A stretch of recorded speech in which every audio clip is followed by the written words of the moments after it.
Imagine knowing, like, the specific word the President of the United States is going to say on live television 10 seconds before he actually says it. The financial edge you would have in those 10 seconds, I mean, that could easily be worth millions of dollars. Right. Today is July 16th, 2026, and welcome to our deep dive into the source material you provided. We are unpacking a stack of sources today, ranging from federal regulatory battles to global tech trade disputes. And our mission today is really to look under the hood of these modern financial mechanisms. We are examining how algorithmic speed is, well, legally for sale to Wall Street right now. And how international trade tariffs are evolving into geopolitical weapons, plus how the raw physics of supply and demand pull stock prices down, regardless of how advanced a company's technology is. Just a quick note for you as we explore these sources today. Some of this material touches on highly debated figures, people like Donald Trump, Senator Elizabeth Warren, and specific policies from previous administrations. Yeah, and our goal here isn't to take a political side or endorse any viewpoints at all. We're simply unpacking the economic arguments and the market mechanics exactly as they're laid out in the documents you shared. Because understanding the mechanics requires looking at the incentives neutrally. And the incentives right now are producing some truly wild behavior, especially with prediction markets. So let us start with a story playing out in Washington that sounds, honestly, like a script for a heist movie. There is a White House teleprompter operator named Gabriel Perez. Right, and he is currently under investigation by the CFTC, the Commodity Futures Trading Commission. The accusation is that he used his advance access to speeches to make nearly $100,000 just by betting on specific words President Donald Trump would use in major addresses, like the State of the Union. And the platform he used to facilitate these bets is called Kalshi, which is a major player in the prediction market space. Wait, you can just bet on words like that? Oh, absolutely. Kalshi offers something called mention markets. These are contracts where users wager real money on whether a public figure will use common terms or reference specific countries during a live event. That is wild. Yeah, and Kalshi's internal analysts actually caught the unusual betting patterns back in March. They froze over $90,000 before it could even be withdrawn. Because the impact of those words goes far beyond a simple wager. As Kalshi pointed out, the exact phrasing used by political leaders or Federal Reserve chairs, that can move billions of dollars in foreign exchange markets or oil futures. Having a sneak peek at the teleprompter is essentially picking the lock on the market. Exactly. But while an individual might face a federal investigation for picking that lock, Trump Media is launching a commercial product that basically sells the master key. You're talking about Truth API, the product launching on August 1st, 2026. Right. Trump Media is creating a commercial data feed designed specifically for Wall Street firms. The core pitch is that they will deliver key social media posts to paying institutional clients in milliseconds. Which brings up the underlying mechanism here, information asymmetry. It is the idea that in any transaction, one party just has more or better information than the other. I want to understand the mechanical advantage there, though. Wall Street is already incredibly fast. How does an algorithmic trading desk take a 10-millisecond head start and turn that into actual profit? Well, modern financial markets are dominated by algorithmic trading. Supercomputers execute thousands of trades in a fraction of a second based on news sentiment. So if a hedge fund's algorithm receives a market-moving post just 10 milliseconds before it renders on the public app for retail investors, the computer can instantly buy or sell assets ahead of the massive price swing.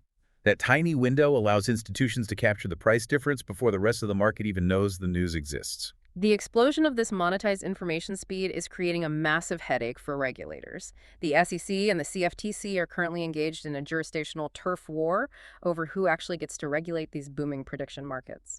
It all comes down to the phrasing in the 2010 Dodd-Frank financial reform law, and specifically the word derivatives. Right. I hear derivatives thrown around constantly in this context. But if a prediction market is essentially a derivative, why is it so hard for the SEC and CFTC to just draw a clear line in the sand regarding oversight? Because a derivative is simply a financial contract whose value is derived from an underlying asset or event. The CFTC has historically regulated broad swaps and event contracts for decades. But then Dodd-Frank comes in and complicates it. Exactly. Dodd-Frank explicitly states that the SEC has jurisdiction over securities-based swaps, meaning any financial contract tied directly to a single security belongs to the SEC. So if a prediction market offers a contract asking, will NVIDIA stock in the month up 5%? That clearly falls into SEC territory. Right, because it is directly tied to the security. The ambiguity arises with contracts that are one step removed. Consider a prediction market contract that asks, when will Apple release the next iPhone? I mean, that is not a direct bet on Apple's stock price. No, it is not. But the release date of a flagship product undeniably affects Apple's financial statements and, consequently, its stock valuation. So the legal test of what directly affects a security is happening in real time right now. The two agencies signed a memorandum of understanding in March to try and harmonize these definitions, but they just possess fundamentally different philosophies on market regulation. If information speed and prediction markets represent one type of modern market weapon, physical trade policy definitely represents another. Yeah, let us shift gears there. The U.S. is imposing 25% tariffs on most Brazilian goods, effective July 22. This is a retaliation under Section 301 of the Trade Act of 1974, which reverses a February Supreme Court decision that had struck down 50% levies. Break down why Section 301 is the specific mechanism being used here. Section 301 gives the U.S. president broad authority to retaliate against foreign practices deemed unfair or discriminatory to American commerce. Historically, administrations deployed it to protect domestic industries, like American steel or agriculture. But the conflict with Brazil has nothing to do with agriculture or steel dumping. The U.S. is imposing these tariffs because Brazil ordered American tech firms, specifically X, Meta, and Google, to remove certain political content. And to suspend accounts belonging to U.S. residents, yes. So if Brazil is enforcing its own local laws on social media platforms operating within its borders, how does the U.S. justify using trade tariffs on physical goods to fight a digital content moderation battle? The justification hinges on the modern definition of commerce. Tariffs are evolving from tools of traditional trade protectionism into geopolitical weapons used to enforce tech sovereignty. So the U.S. is arguing that forcing American tech platforms to censor content fundamentally impairs the commercial operations of those businesses. Exactly. They are leveraging the economic weight of a 25% tariff on physical Brazilian exports to dictate content moderation rules abroad. Are we seeing the end of free trade, or is this just a new era where tariffs are the default negotiating tactic for everything from social media to semiconductors? It certainly looks like the new default. Brazil's President Lula is calling the tariffs groundless and taking the dispute to the World Trade Organization.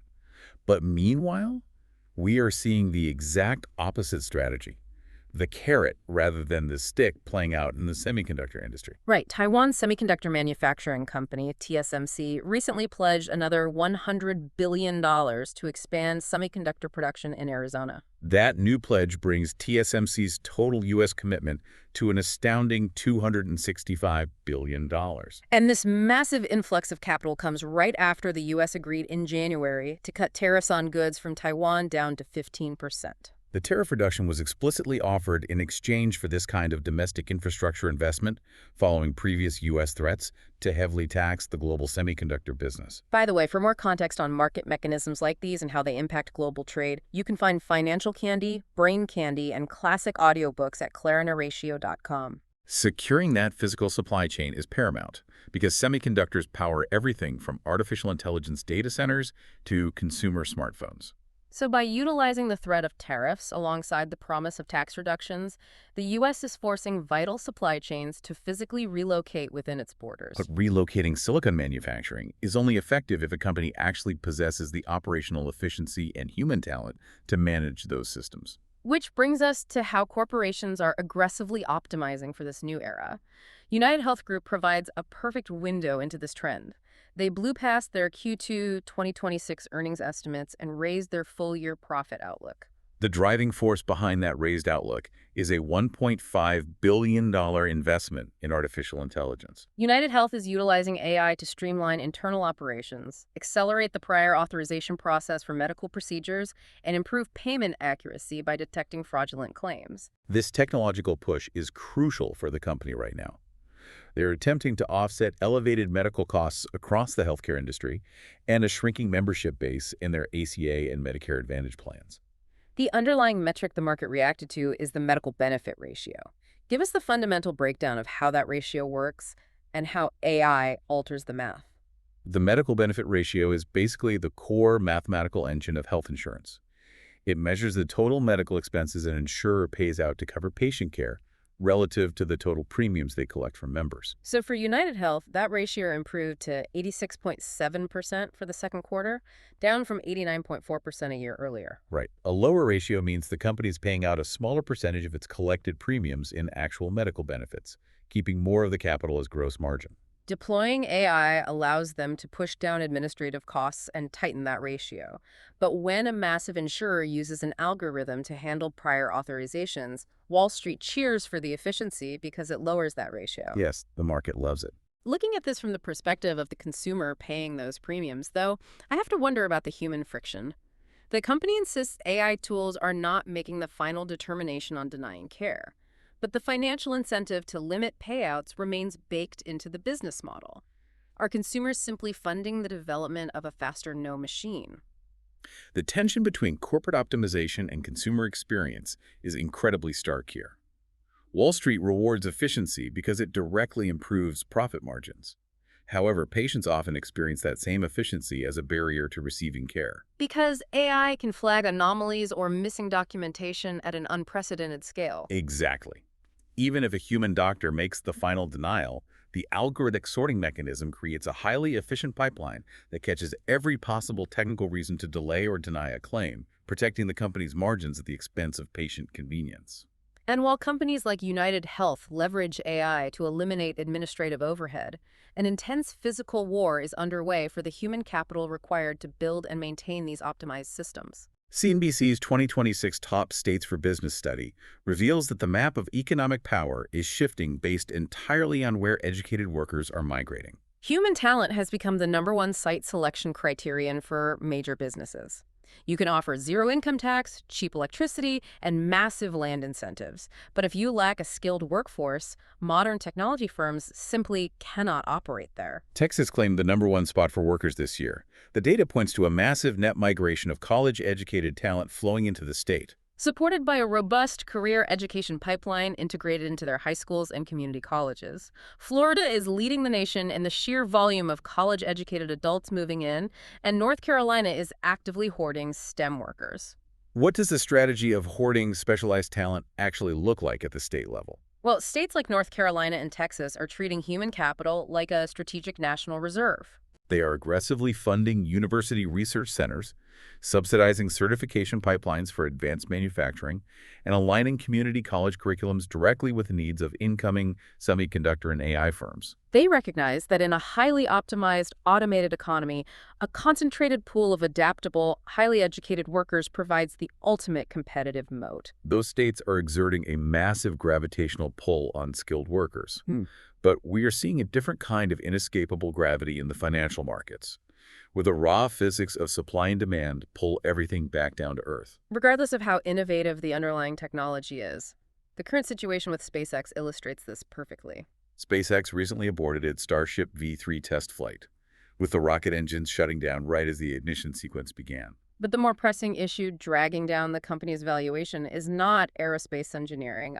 It is market mechanics. The stock has been on a losing streak, dipping below its recent $135 IPO price and closing at $131.11. A massive catalyst for this downward pressure is the presence of short sellers, who have accumulated an incredible $25 billion in bets against SpaceX. The source material notes that this $25 billion represents nearly 29% of the company's publicly tradable float. Break down the concept of a public float for us and why short sellers are circling a company that fundamentally dominates the space launch industry. The public float represents the specific number of a company's shares that are freely available for the general public to buy and sell on the open market. So when SpaceX went public, they only made about 5% of their roughly 13 billion outstanding shares available to trade. Right. The vast majority of the shares are currently locked up. They're held by company insiders, early venture capital investors, and employees who are legally restricted from selling their equity for a specified period following the initial public offering. Let me make sure I am visualizing this correctly. Is a lockup expiration essentially like a dam bursting after a heavy rain? The early investors and insiders are the water behind the dam, waiting years to cash out their equity, and the water pressure is incredibly high. That visual captures the mechanics perfectly. The water pressure represents the pent-up supply of shares. Right around their upcoming Q2 earnings report, That dam is scheduled to open. releasing 11% of the total outstanding shares onto the market all at once. If millions of shares suddenly flood the market, and there is not an equal surge of new buyers willing to purchase them at the current $131 price point, the price mechanically has to fall to attract buyers. The short sellers are betting billions of dollars on this sudden flood of supply, overwhelming the demand. They are anticipating a steep mechanical drop in the stock price driven purely by market physics, regardless of whether the next Starship rocket launches successfully or explodes on the pad. We are also seeing the gravity of federal deregulation directly impact consumer wallets. A new report authored by Senator Elizabeth Warren details how the Consumer Financial Protection Bureau's structural overhaul under the Trump administration has cost Americans roughly $26.5 billion to date. The bulk of that $26.5 billion cost stems from the rollback of two specific consumer protection rules established during the Biden administration. The first was a regulation capping most credit card late fees at $8, which the CFPB had previously estimated would save consumers approximately $10 billion annually. And the second was the repeal of a rule designed to limit many banks to charging a maximum of $5 for overdraft fees. The mechanism here is totally straightforward. Without federal caps holding those fees down, the cost naturally floats back up to the market rate determined by the banks. A late fee transforms from a simple deterrent into a massive profit center, pulling billions of dollars directly out of consumer pockets and onto bank balance sheets. The financial force acts on the consumer, pulling capital in a very specific direction based entirely on the regulatory environment. Looking across the sources you provided today, there is no single unified theme driving the global economy on July 16, 2026. Instead, we are observing several distinct, powerful pressures moving in entirely different directions. We have the hyperspeed monetization of information, where mere milliseconds of advanced knowledge are being sold to Wall Street algorithms. We have the heavy hand of geopolitical tariffs being deployed to enforce content moderation rules abroad. And we have the raw physics of stock supply flooding the market, alongside administrative AI permanently altering the math of American healthcare. The intersection of these forces leaves you with an important conceptual question to mull over. What is that?